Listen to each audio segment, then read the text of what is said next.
నిబంధనల సాగుతో రుణమాఫీ కట్, కమిటీల పేరుతో రైతు భరోసా లేట్, రైతు కూలీలు దక్కని ఏడాదికి 12,000 రూపాయలు, పెరుగుతున్న డిపిఏ ధరలు. అయినా కూడా తెలంగాణ ప్రజలకి హ్యాపీ న్యూ ఇయర్ అని చెప్పేసి ఒకటి.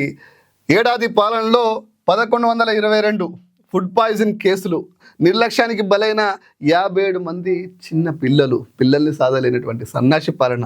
చదువు వదిలేసి ఇళ్ళకి పోతుర్రు. కనీసం ఇక ఈ గురుకులాల్లో ఉంటే చదువు సంగతి పక్క పెట్టు, ప్రాణాలు పోతే ఉన్న భయంతో ఇళ్ళకి పోతుర్రు. అయినా కూడా హ్యాపీ న్యూ ఇయర్ చెప్తుండు మా శంకర్.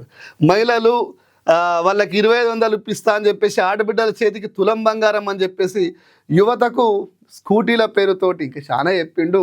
అయినా కూడా మహిళలకి హ్యాపీ న్యూ ఇయర్ అని చెప్పి మంచిగా గొప్ప చెప్తుండు శంకర్. హైడ్రా బాధితులకు హైడ్రా రోడ్డున పడ్డ బతుకులు, గూడు కోల్పోయిన జీవితాలు. అయినా కూడా హ్యాపీ న్యూ ఇయర్ అంటారు. నిరుద్యోగుల జాబ్ క్యాలెండర్ నెరవేరని హామీ, జీవోల రద్దు, నడి రోడ్డున ధర్నాలు. అయినా హ్యాపీ న్యూ ఇయర్ అని చెప్తుండు. బెటాలియన్ పోలీసులు అమలు నోచుకొని ఏక్ పోలీస్ విధానం అంటే ఆశా వర్కర్లకు 1800 అని చెప్పి ఇంకా శంకర్ చాలా మర్చిపోయినట్టుండు.